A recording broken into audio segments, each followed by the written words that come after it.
aguardando aqui o Rafael. E o Luiz falava da história dos cinemas de Goiânia. A gente falava desses lugares tradicionais. O poeta Luiz de Aquino. Opa, volta aqui, poeta. Vamos tentar mais uma vez aqui. Oi. Oi, Luiz. Oi, Luiz, eu mudei minha posição aqui, que eu estou achando que pode ser a conexão aqui, que não tava legal, ela estava cortando. Mas também tanta conexão internacional, né? De Piri, né? Nós estamos dependendo dos satélites artificiais, né, para nos manter conectados aqui no... Mas vai mudar, que agora que nós temos o ministro astronauta, tudo possível. Luiz, você falava dos cinemas, né? Você estava falando dos cinemas de Goiânia, né? Goiânia, eu lembro quando eu comecei a mexer com jornalismo, acho que nós quando chegava a divulgar no rádio a programação de cinema, acho que chegamos a ter 11 cinemas. Não é igual esse cinema de shopping, não, que você monta o cinema de shopping, bota 27 salas e tá tudo bem. Não, cinema de rua mesmo. Cada casa era um cinema, né? O cinema de rua tinha que ser grande, espaçoso, né? Quanto maior, melhor a bilheteria, né? E tinha toda aquela... sempre tinha aquela parte de cima que se chamava balcão, né? Usando as nomenclaturas do teatro. O Teatro Goiânia, por exemplo, quando eu cheguei a Goiânia, ele tinha o nome de Cine Teatro, mas só era cinema mesmo. Então, foi preciso ele entrar num processo de sucateamento brabo, e no governo do Irapuã ele restaurou o prédio e reinaugurou já como teatro, né? Trouxe uma bailarina famosa para se apresentar. Isso foi lá em 1977, imagina. Tem muito tempo, né? 76, 77, por aí. E aí tinha o Casablanca, Aerotop. O Casablanca era outro cinema assim, bacana, chique e tal, na Rua 8, né, o point da cidade, aquele trecho que depois virou Rua do Lazer, a partir de 1978, no trabalho do prefeito Chiquinho de Castro, que interrompeu a rua, fez ali, porque ali era o point da juventude. Só que quando ele começou a mexer naquilo, a juventude mudou de ponto. Quando ela mudou de ponto, não voltou mais para a Rua do Lazer. A Rua do Lazer ficou tendo apenas um calçadão para o comércio, mais nada. Aí tinha o Cine Goiás, que era lá na esquina da Anhanguera com a 20, e pertinho ali o Cine Santa Maria, que existe até hoje, virou um cinema pornô, mas era um cinema em que passava mais, era um filme de cowboy, Santa Maria e o Goiás, né?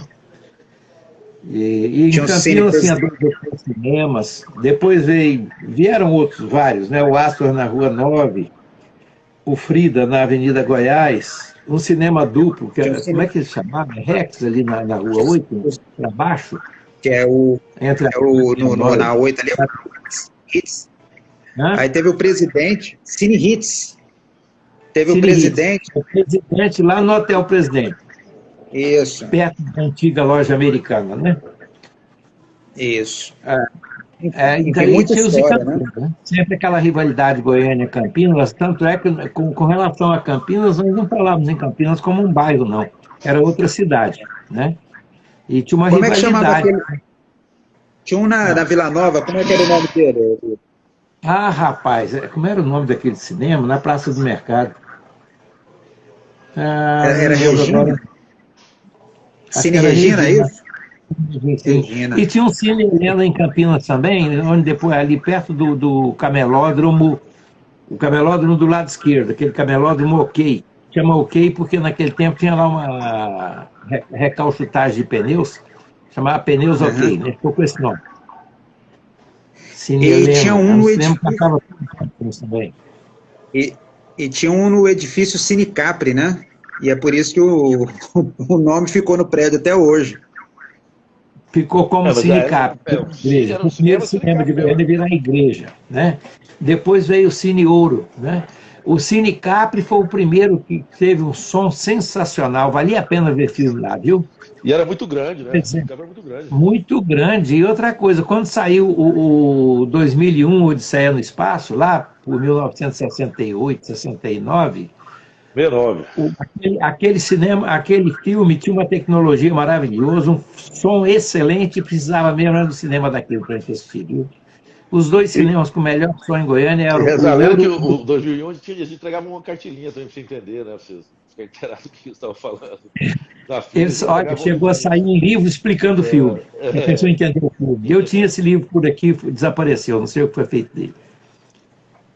Mas eu cheguei a assistir filme lá, assisti o Batman, o Exterminador, assisti tudo lá no Cine Capri ali. Quando né? Diretor do teatro. Pois é, quando sua mãe foi diretora de teatro, já era só teatro mesmo, né? Não era mais cine e teatro. Do Teatro Goiânia, né? Lembrei do outro aqui.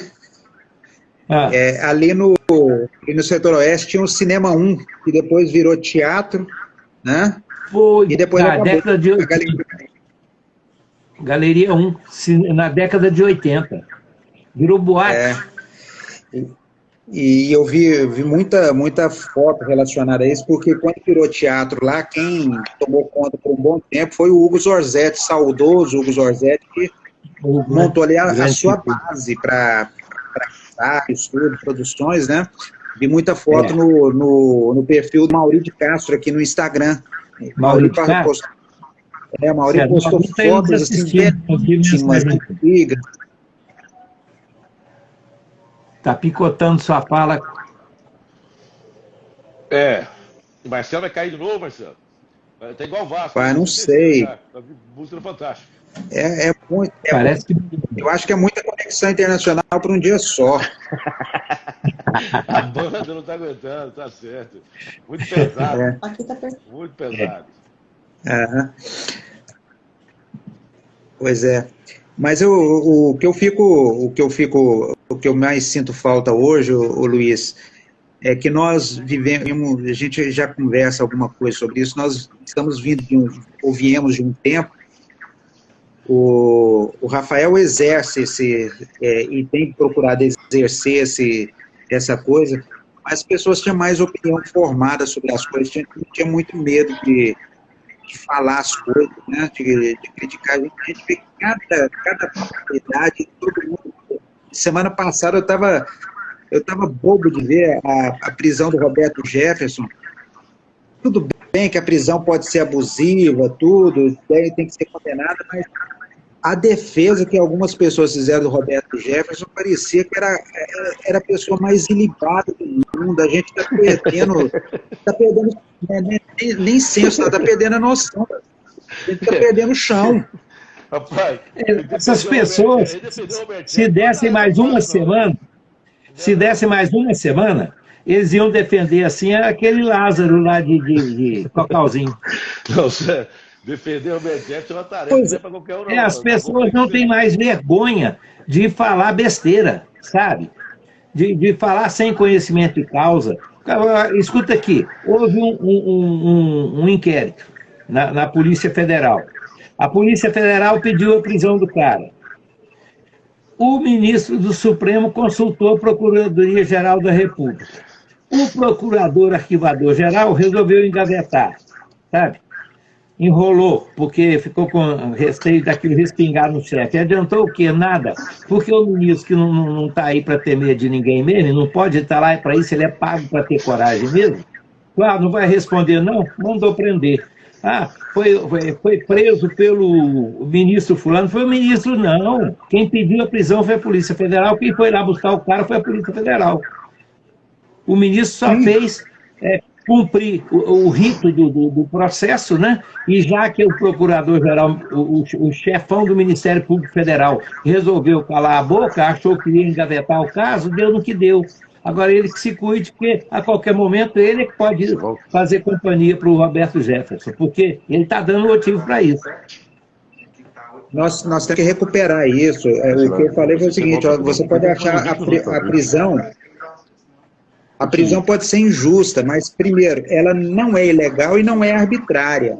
Ilegal porque ela tem uma base para isso, E não é arbitrária porque tem uma investigação por trás. Ela pode ser injusta, mas ilegal e arbitrária nunca.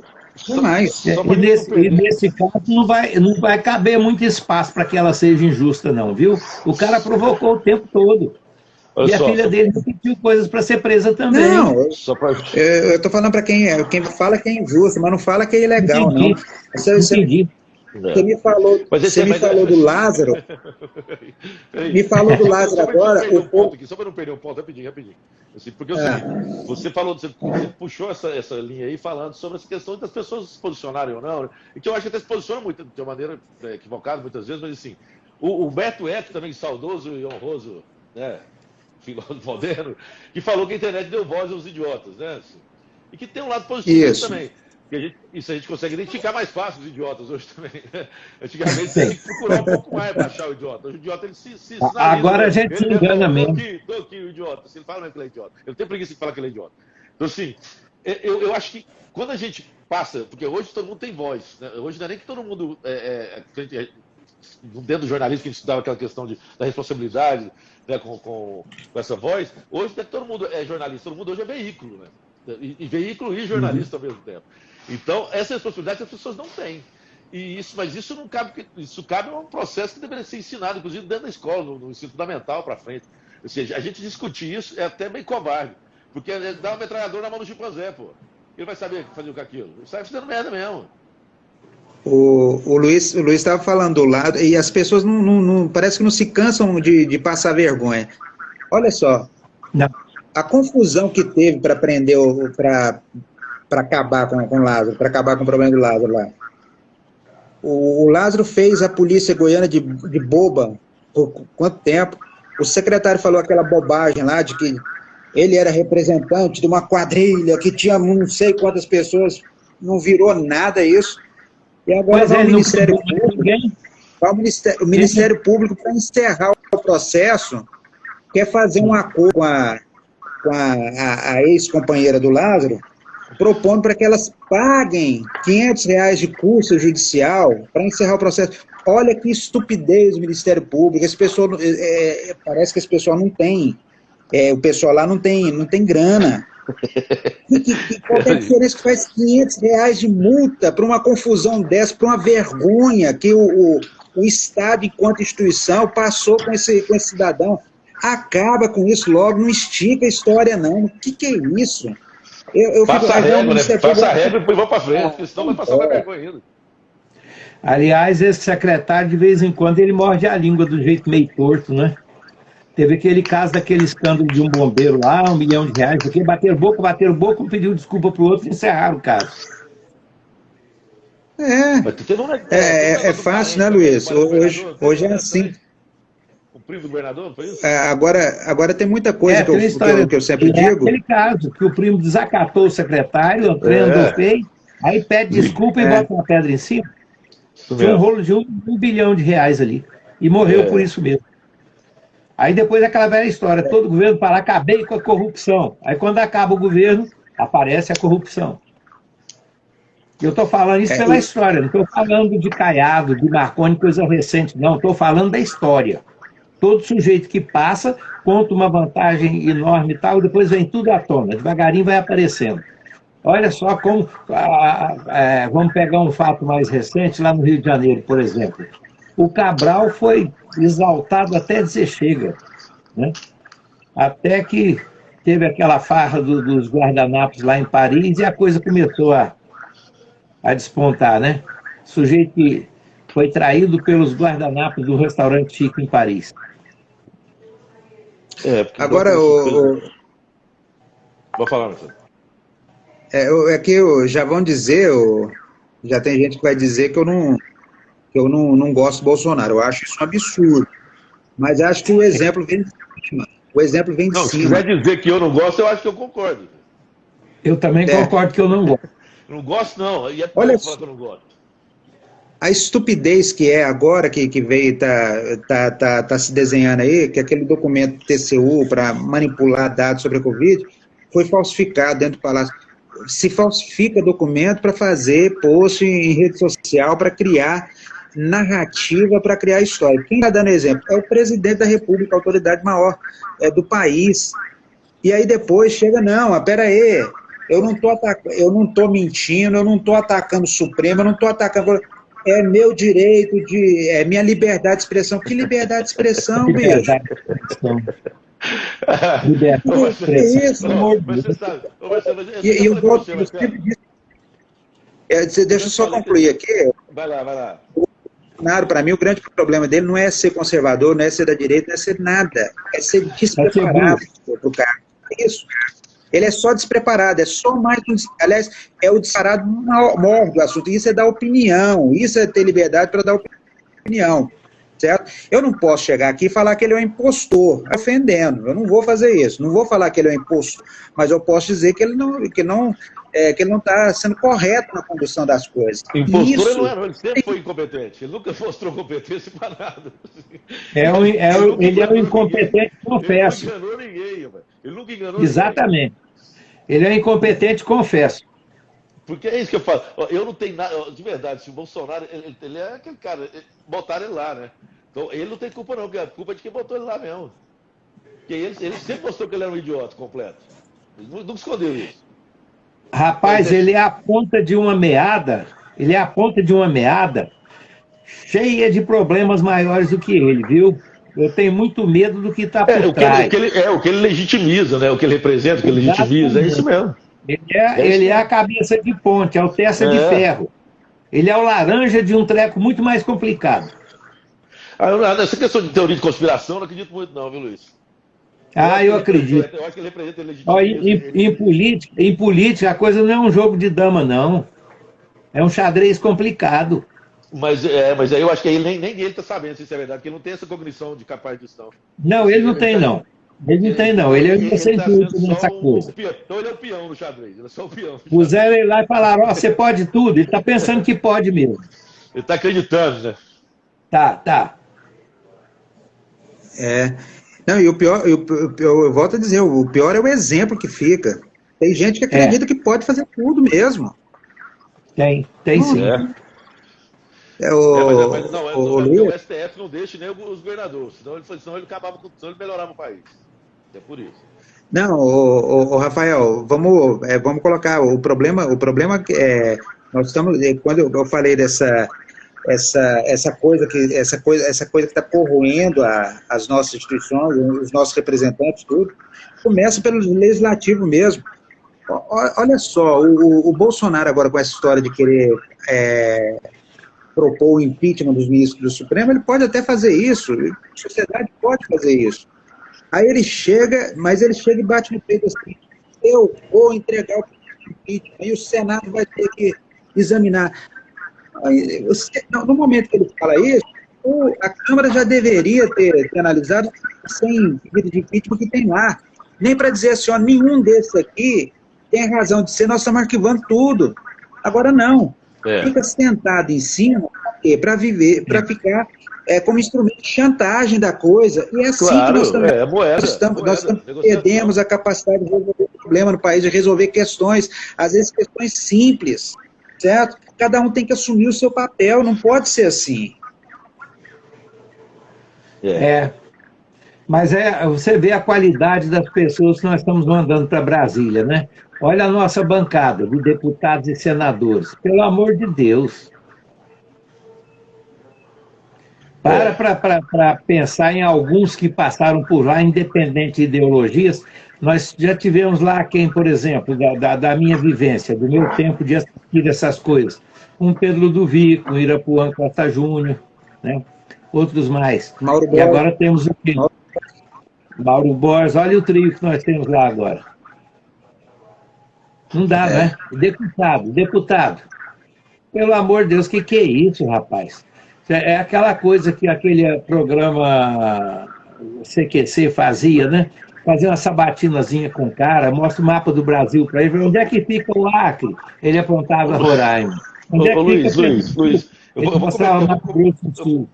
vou cometer uma maldade, assim, porque é uma provocação, assim, mas eles estão muito longe de representar o afegão médio, assim, o goiano, ou não? O afegão? Eu estou falando do goiano médio, assim.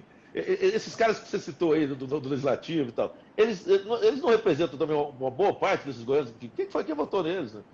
Assim, quem acreditou e ainda defende, a gente pode até pensar, olha quem está representando Goiás.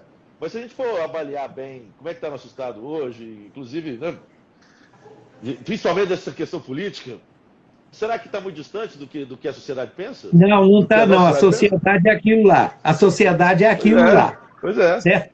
A sociedade é aquilo lá. Nós somos uma minoria quase inexpressiva. Se a gente não fizesse o barulho que a gente faz, nós passaríamos batido em todos esses circuitos. O que acontece é o seguinte: apesar disso tudo, quer dizer, quando você analisa a bancada que tem lá e o eleitorado que elegeu esse povo, você ainda tem um ministro da Educação, que é um pastor, pelo amor de Deus, que é aquilo, né? Que vem dizer de público que a universidade é para poucos. Temos que mandar todo mundo para os institutos federais. Ora vá! Se o cara já venceu a etapa do Instituto Federal, se ele já venceu a etapa... Os institutos falam muita gente que não precisa mais ir para a universidade, não. Tá certo? Os institutos dão doutorado também. Hã? Se você andar na rua, sentar nos botecos hoje aí em Goiânia, você vai escutar essa conversa muitas vezes. Vai escutar muita gente defendendo isso aí. É claro que sim. Por que eu não vou mais a boteco? Boteco no meu tempo era um lugar de inteligência, hoje não é mais. Boteco no meu tempo você tinha um MPB para te estimular, certo? Eu ia para um boteco e vendia 50 livros de poesia numa passada. Então, pois é. Era gente com outra cabeça. Hoje, se eu for lá, me bota para correr. É verdade, é verdade. Chama um Elton John, um Chico Buarque, um Gilberto Gil, bota num boteco desse para cantar, o que vai acontecer? Vamos botar o cara para correr de lá e vão atrás do Amado Batista. Não tem medo de falar desse cara, não, porque eles também estão acomunados com essa coisa aí, é bem do nível de Sérgio Reis. Exatamente. Mas o Rafael, mas eu entendi muito bem o que o Luiz colocou, né? Ele se refere à bancada de Goiás, acho que nem é em relação aos novos que entram. Eu conheci um deputado federal, esse dá gosto, é o Marcel Van Hatten. Ele foi o deputado federal mais votado no Rio Grande do Sul na última eleição. Em meia 500, salva, vamos lá. Pois é, ele bateu o Onyx Lorenzoni no Rio Grande do Sul, na eleição para deputado federal. Ele foi o primeiro, o Onyx foi o segundo, pelo Partido Novo, sem dinheiro público, tirando do bolso, uma campanha muito mais barata do que o Onyx, não teve que fazer acordo com o Ministério Público para justificar gasto de campanha nem nada, e é um cara que honra o mandato, e ele virou, ele era deputado estadual no Rio Grande do Sul, primeiro mandato de deputado federal, virou referência no Congresso. Acho que é isso, você pega, a questão não é o cara ser novo, ou velho ou novo, não, você pega a bancada de Goiás hoje, isso, Luiz, eu lembro de conversar com um amigo meu que trabalhou muito tempo na cobertura do Congresso lá, a última voz que Goiás teve, sendo ouvida mesmo em Brasília, foi o do Ronaldo Caiado.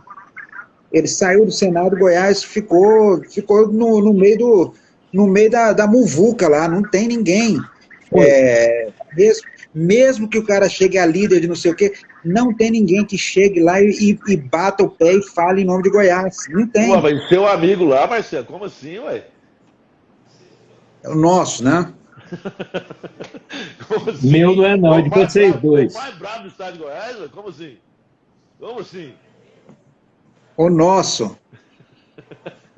Quem? O Major, como é que ele chama? Major Vitor? Tá falando, ele tá falando com a Juru. Tá falando de senador, né? Pois é, outro senador também.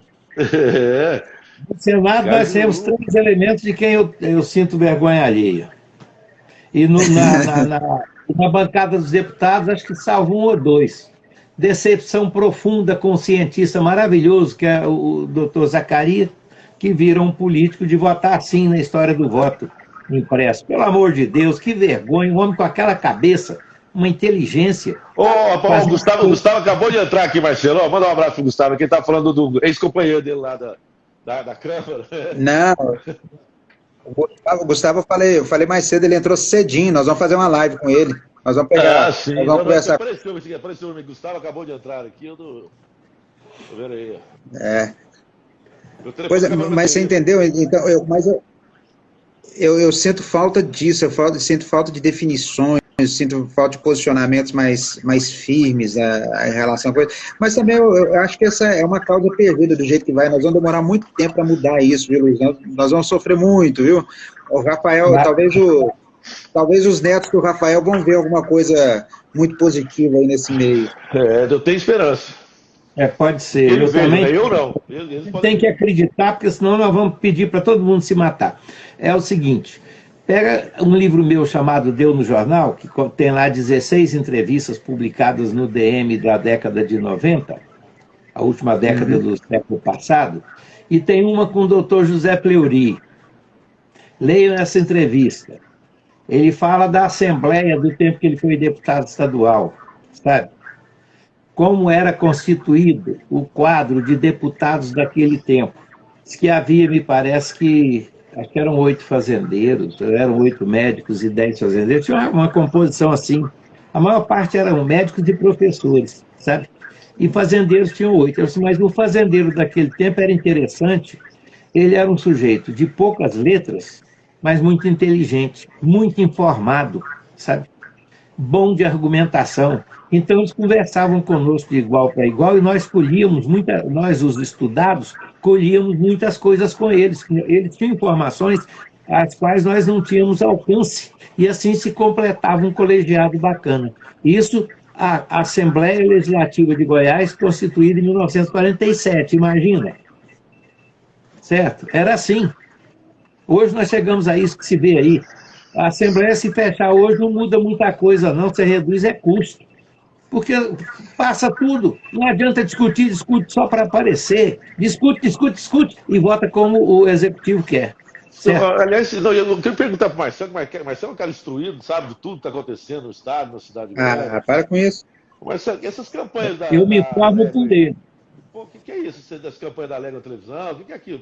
Onde que é aquilo lá? Eu nunca tinha visto isso. Mas isso é uma tendência.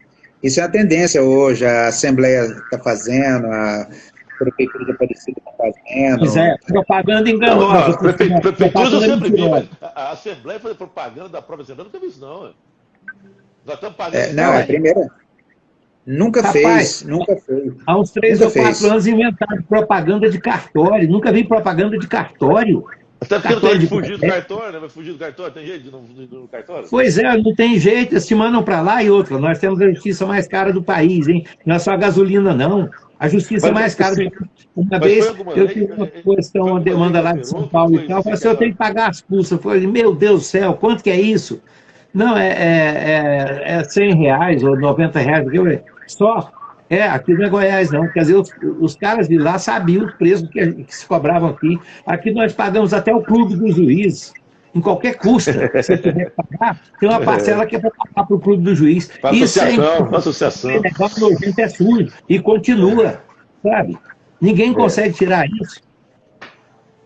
É terrível. Então, propaganda de cartório, propaganda de assembleia, ela tem concorrente para ter que fazer propaganda? Não dá para entender. Aí ficava censurando propaganda. É a mesma coisa. A CELG tem que gastar a publicidade dela para informação, a antiga CELG, né? Vamos falar assim como se fosse uma empresa pública ainda. Informação, avisos, né?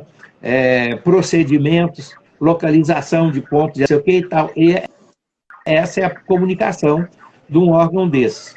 Aí você chegava, por exemplo, no BEG. O BEG está gastando muito com propaganda, tem que gastar, ele tem que concorrer, a Caixa tem que gastar, o Banco do Brasil tem que gastar, certo? O TCU, não. O Tribunal de Contas do Estado tem que fazer propaganda, não. Sabe, daqui a pouco vai ter. Se falar agora, daqui a pouco aparece. Duvido não. A Alex que porcaria é essa, rapaz? Ô, Rafael, aí você gasta um dinheiro para melhorar a imagem da Assembleia como instituição, dos deputados no conjunto. Aí um dos deputados vai e fala que quer dar um tiro na cara de uma vereadora em Goiânia. Jogou. Mas só tirar uma dúvida. Você tá falando daquele rapaz que quando ele foi tomar posse, ele estava com a mulher no colo, no chapéu? Foi, aquele mesmo. É o homem do chapéu. É o homem do chapéu. Entendi. Bom, se esperava o quê? O que se esperava? Nada, é daí para pior. Por isso que eu falo. Assim, agora, se esse povo lá tivesse um pouco de amor próprio, caçava esse sujeito. Isso no dia da posse ele já comete falta de decoro e fica por isso mesmo. Muda o regulamento, o cara usar chapéu, depois o cara vem e fala que vai dar tiro na cara de vereadora. O que é isso, cara? Ué, mas e aí, Velho Oeste. Agora, sabe o que eu acho graça nisso? É que o cara é deputado, ele fala uma barbaridade dessa, aí começa a discutir, será que é quebra de decoro ou não é? Será? Aí vai... Será? Se isso aí não é, meu amigo, o que é? Será, né? Será? E não é só Agora, vai acontecer dependendo da vontade do governador. Se o governador falar assim, mexe com eles, não, eles ficam quietinhos. Mas se o governador deu uma risadinha... Lá na Câmara... A Assembleia é subserviente. A Assembleia é subserviente. Lá na Câmara de Goiânia, recentemente... Eu tirar esse cara. Desculpa, Marcelo. Fala, Marcelo. Acho que o Marcelo vai falar. Eu não entendi o que o Marcelo falou. Na Goiânia, um vereador deu um murro, ou acertou de raspão um murro na cara do outro, e ficou nessa ladainha de discutir se era quebra de decoro ou não. Não, é agressão. Nem chegou aí pro Conselho de Ética, né? Nem foi pro Conselho de Ética, foi isso aí? Não foi pro Conselho de Ética, não. Não, aí tava em final de mandato, aí os dois foram reeleitos, aí disse que não podia julgar porque era fato do mandato anterior. É uma coisa... Não, mas a gente já viu, na bancada da tira, a gente já viu algumas vezes já lá. Goiânia tinha um vereador na década de 60, meu grande amigo, muito querido, que puxou uma arma e pregou fogo no colega lá na Câmara. Só que alguém estava perto, meteu a mão na... Então nós estamos voltando para esses tempos, viu, Luiz? Estamos voltando para esses velhos tempos. Old good times. Década de 60, mais ou menos 63. Isso não cabe mais hoje em dia, cara. Esse tipo de atitude não cabe mais. Não tem disso mais, não. Tem condição mais. O pai do Fernando Collor, foi dar um tiro num senador, errou o tiro, acertou um outro, coitado, estava passando lá no fundo. Um suplente de senador que assumiu enquanto o outro estava doente. Um homem pobre, humilde, lá do Acre, morreu, a viúva ficou não tinha essas mordomias que tem hoje, nem ficou por isso mesmo. Arnon de Mello. Arnon. Pai do Collor. Minha bateria está acabando, se vocês quiserem continuar, eu vou ter que sair. Mas eu só quero terminar, que eu falo do acho que é isso mesmo. Não tem coisa que não deve ser tolerada, é a intolerância. Então esse tipo de coisa aí realmente a gente não deve tolerar, não.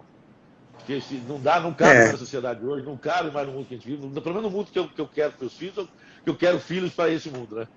Então, assim, esse é o tipo de coisa que eu não aceito, não tolero, não concordo que deve ser tolerado. Então, tá bom. E nessa história aí, quando eu falo que o exemplo vem de cima, ô Rafael, esse deputado aí, o do chapéu, ele segue a linha do nosso presidente. É irresponsabilidade pura, né? O cara faz. Mas ele se elegeu, vocês lembram dos vídeos de campanha dele? Não, ele se elegeu sim. Ele falando que lá que sim. Cortar tempo dos outros, fechando rodovia, abrindo rodovia, enfim, fazendo palhaçada na rede social. Aí, e tem gente batendo palma e aplaudindo, né, pessoal da puta. Isso. Aí o cara faz a zerda. Aí depois fala, não, isso é liberdade de expressão. Liberdade de expressão. Não tem dó, ué. A liberdade de expressão, ela tem um pressuposto da responsabilidade. Isso aí não tem. É aquilo que eu falei, por mais que eu acho que pessoa, eu não posso chegar a público e falar assim, levianamente, não. Ou prova, aquela história que Marcelo, isso é aquelas coisas que a mãe ensina, né? De um termina onde começa do outro, né? Então, isso é tão simples. Você não precisa nem de lei para entender isso, não. Nem todo mundo tem uma mãe que dê conta de ensinar isso. Então, tem um amigo falando aqui que ele ficou famoso batendo na filha e publicando isso. Ó. Tem isso. Ele espancou a filha. A história lá, o problema de família e tal. Ele ficou famoso, foi por isso. Ele era prefeito de Piracanjuba e bateu, espancou a menina lá e tal, não sei o quê. Depois ainda obrigou a menina a ir de público dar entrevista dizendo que não teve nada não, o papai estava certo. Ué. Papai estava certo? Papai estava certo. Rapaz, fala para você, viu? É isso aí. É para nós também. Aquela é a versão sertaneja do Brilhante Ustra. Não, Deus me livre. Então tá bom. Ô, Luiz, vamos liberar o Rafael para ele tomar uma? Eu vou dar não, porque tá acabando a bateria mesmo do telefone aqui. Eu tô até apagando. Toma uma por mim, mas é só dessa vez. Da outra você me chama para ir junto. E eu prometo que vou tomar só uma para cada um. Tá certo. Ô, Rafael, para de inventar que tá acabando a bateria. O povo tá batendo na porta sua. Vai logo. À noite é uma criança. Eu tenho que ir embora, né? Vai lá. Beijo. Falou então, Beijão. Rafael. Obrigado, viu? Tchau. Abraço. Até mais. Bom, Pois é, Rafael é Luiz. meu sobrinho, ninguém sabe. Aí fica os dois velhos aqui olhando um para a cara do outro e tocando a prosa, né? Ele é meu sobrinho, foi seu aluno, quer dizer, o garoto sai e fica os dois. Velho, não, rapaz, você é pupilo, você é muito novo. Bondade sua. Estou dobrando, como vocês diriam, estou dobrando o cabo da Boa Esperança. Ah, sei. Eu estou descendo a rampa. Mas é isso, né, rapaz? Essas coisas nos incomodam, nos enervam. Tem hora que me dá uma sensação de fracasso. Eu acho que essa coisa está assim porque nós fracassamos, mas não. O problema é justamente a internet. A internet permitiu, né, que essas pessoas aparecessem. Humberto Eco estava certo. E as pessoas não têm vergonha de falar besteira. Sabe? Mas por outro lado, os processos ficaram muito rápidos também, o Luiz. Eu adoro quando a gente falando aqui, o Bolsonaro foi chamado na semana passada de Trump dos trópicos, lá nos Estados Unidos, pelo marqueteiro do Trump. E é por aí mesmo, está seguindo o caminho. A deterioração de imagem dele é uma fantástica. O Lula conseguiu voltar para o jogo político praticamente sem fazer nada. Ele está calado. Só para as pataquadas. Hoje melhor. Deixa o outro falar bobagem, um atrás do outro, e o pau quebra lá na frente. Agora veja só, joga-se muita pedra em Dom Pedro I, porque era um cara depravado, mulherengo, não sei o que e tal. Nada a ver uma coisa com a outra.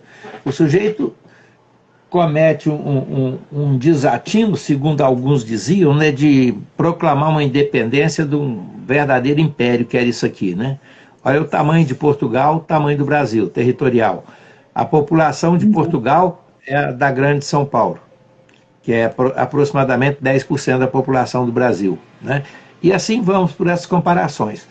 Quando se deu a independência, alguns analistas, principalmente ingleses, diziam assim, não vai dar certo. E a corte portuguesa achava a mesma coisa, que ele iria procurar o pai e devolver o Brasil para Portugal, que estava inviável, né, e tal, não sei o quê. 2 anos depois, ele está naquela complicação toda para fazer uma Constituição e a Assembleia complicando a organização dessa Constituição. Ele fechou a Assembleia e falou, deixa que eu faço. Sentou com Bonifácio, redigiu a Constituição. Foi a mais duradoura que nós tivemos. Outra, o Brasil absolutamente quebrado, eu não sei que passe de mágica que ele arrumou, ele soube administrar a questão de empréstimo daqui, dali e tal, solucionou, viabilizou a coisa. Quando o governo começou a feder a chifre queimado para o lado dele, o que ele faz? Ele abdica em favor do filho, que só tinha 5 anos de idade, 6 anos de idade, né? Ia fazer 6 anos, vai embora para Portugal para lutar contra o próprio irmão e entronizar uma filha, né? no reino. Curiosamente, morre no mesmo quarto onde ele nasceu, aos 34 anos de idade, né? Deixa esta nação independente. O Brasil passa a ser governado por regentes até que dão maioridade para o moleque aos 14 anos de idade. Uma vez eu brinquei com um colega nosso que trabalhava comigo lá na Gazeta e eu falei não sei o que para ele, ele falou assim, mas eu só tenho 25 anos. Falei, com 14, Dom Pedro II era imperador do Brasil. Governou 49 anos, fez coisa boa para danar, cometeu alguns erros, cometeu, né? Não deu conta de vencer a força dos barões do café para poder fazer a abolição dentro de um processo gradual e seguro como é que diria, inserindo o ex-escravo na sociedade com regularidade e tal. Até hoje essa briga continua. Todo mundo olha para o preto achando que o preto ainda é escravo. Se fosse também tinha que ser respeitado, não podia ser escravo, não podia, sabe? Não pode ser discriminado, tem que ser tratado igual, né? Quantos negros melhores que eu, melhores que você existem aí? Aliás, eu sou suspeito para falar nesse tom, porque eu sou descendente de preto também, para meu orgulho, sabe? Porque eu acho que esse povo teve uma grandeza que eu não consigo entender ainda. Como é que você explica um contingente, digamos, de 40, 50 escravos numa fazenda, né, em que você tem lá o fazendeiro, a mulher, talvez um cunhado, uma sogra, uns filhos e tal, quer dizer, meia dúzia, 10 brancos ali, 12 brancos, e 50, 60 escravos. Você não tem uma história de que os escravos ali se rebelaram, mataram as pessoas, tomaram conta das coisas, eles nunca fizeram isso. O negro é de uma docilidade bonita demais, rapaz, isso foi usado contra ele o tempo todo. Eu estou lendo os livros do Lamartine Gomes. Pô, que maravilha ler esses livros, viu? Ele desmantela essa história que o exército impôs às escolas, sabe? Escolher os heróis, escolher os anti-heróis, não sei o que e tal, né? Os traidores. Agora, acho que nós pegamos ainda uma fase...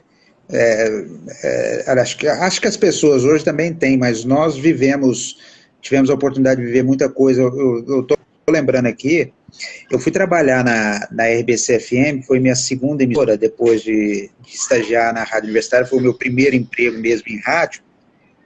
Eu entrei num dia, 3 dias depois eu estava entrevistando o João Bosco.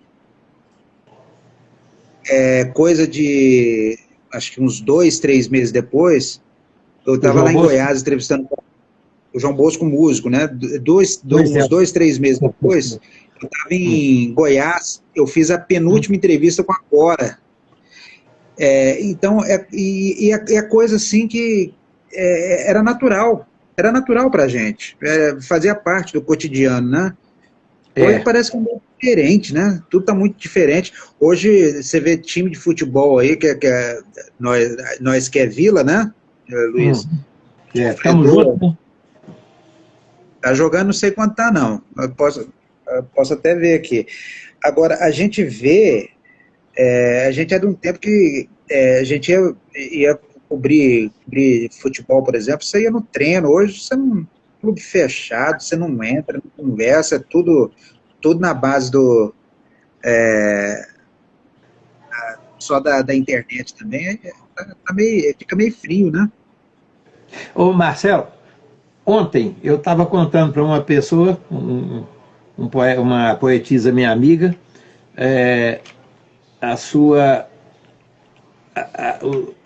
criatividade lá na RBC FM, quando você criou Corações a Mil e me escolheu para ser o primeiro poeta, né, para estrear o seu programa com música romântica e poesia. Na verdade, né?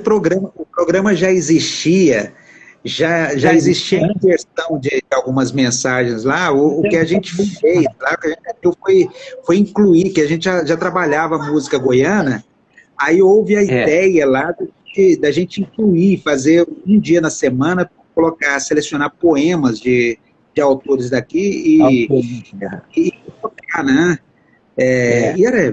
Nós tivemos muitos retornos, a rádio ganhou um troféu Tiocô na época, que é um prêmio da UBA, maravilhoso. E muitos comentários. Tem uma história que eu nem posso contar aqui, depois te falo. Lindo. São passagens boas demais da conta. Muita coisa boa. Essa vez que você entrevistou o João Bosco, eu me lembro que eu estive com ele estava hospedado, não era em hotel, numa casa de um pessoal no setor sul. Eu não me lembro mais quem são essas pessoas. Mas a moça,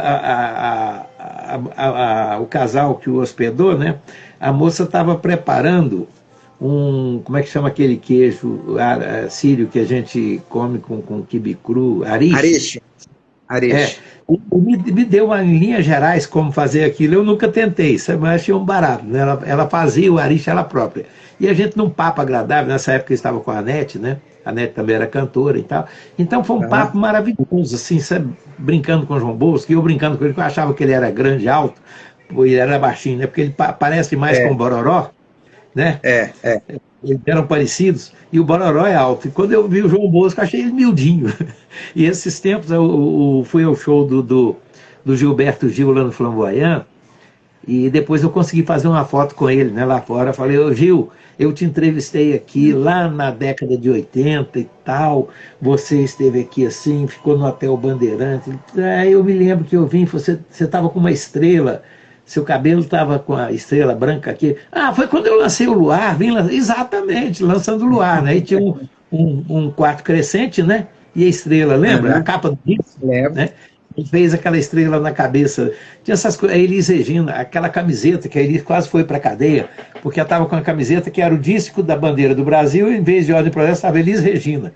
Quem me dera se a gente tivesse a bandeira do Brasil em vez daquela porra daquela frase, Ordem e Progresso. Que trem besta, Ordem e Progresso. Isso é Ordem Unida, porra. Bota Elis Regina lá, João Bosco. Sei lá, coisa assim. Mas, enfim, eu acho que nós temos esse ponto em comum, cada um do seu jeito, cada um no seu grupo, viveu muito essa cidade. Eu lembro quando eu estava despertando o início da juventude, eu lembro muito da minha mãe brigando comigo. Uma vez, um sábado, ela... O que você está fazendo aqui? Você não vai sair hoje, não? Eu falei, não, estou cansado. Porque a gente, às vezes, tinha maratona, era show, era poesia, era boteca, era todo dia. Aí sábado era um dia assim que não tinha, sábado era só boteco mesmo. Então um dia que você não estava afim de ir para boteco, fica em casa, descansa, repõe energia. Minha mãe, se eu tivesse essa liberdade toda, eu não ficava aqui. Falei, não, mas hoje deixa eu ficar quieto, pelo amor de Deus, que eu não aguento não. E o melhor de tudo era a resenha, eram as pessoas que você encontrava, as conversas que surgiam e às vezes sem ter razão de ser, a gente ficar até ficar até 4 horas da manhã na rua, chega em casa, dorme até às 6h30, 7 e segue para trabalhar. É verdade. E eu trabalhava em banco, não tinha jeito, tá? 6h30 tinha que estar no banho para correr para o banco. Você falou na sua mãe, me lembrei, ainda naquele comecinho de Goiânia, que falei aquela década de 60, em quantos bailes eu dancei com seu pai cantando no conjunto do Marquinhos. Marquinhos e seu conjunto. Né? Conjunto de baile, assim, ponta de linha, né? O Xará, marido da Cristina Lobo, né?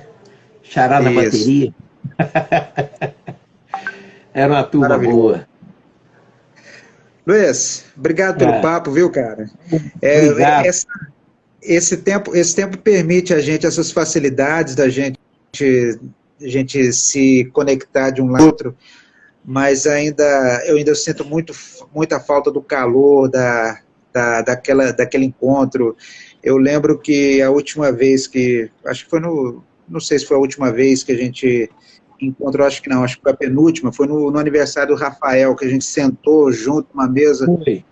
Exato. Demais da conta, demais. E você é daquelas pessoas, eu costumo dizer que são as melhores pessoas, aquelas que a gente pode ficar 6 meses sem se ver, senta, não tem que ficar puxando. Parece que encontrou ontem. E vai só continuar a vida. É verdade. Agora que você falou aqui, eu me toquei, que de fato, depois foi... Nós tivemos uma festa depois daquela não me lembro qual foi. Junto. Agora, acabaram com os botecos do jeito que a gente concebia, né? Ah, sim, é outra história. Não serve, não dá, né? Não temos espaço para isso. Não tem condição. Boteco, então tá bom, obrigado. Chegava no Zero Bar, deixava um bilhete para alguém, o cara pregava lá num painel, quando o cara chegava, ele arrancava, entregava, fulano teve aqui procurando por você. Era um barato esse tipo de coisa. Era uma grande sala de visita de todo mundo. Na época não tinha WhatsApp, né? Fazer o quê? Era o jeito. O recado era no papel mesmo, correio elegante. Obrigado, Luiz. Obrigado a todos vocês que nos acompanharam nessa noite. Até a próxima. Essa plateia também que você juntou aqui. Um abraço. Doutor Volney Aires Neto mandando um abraço para a gente, ó. Outra, doutor Rony. Abraço grande, até mais, até a próxima.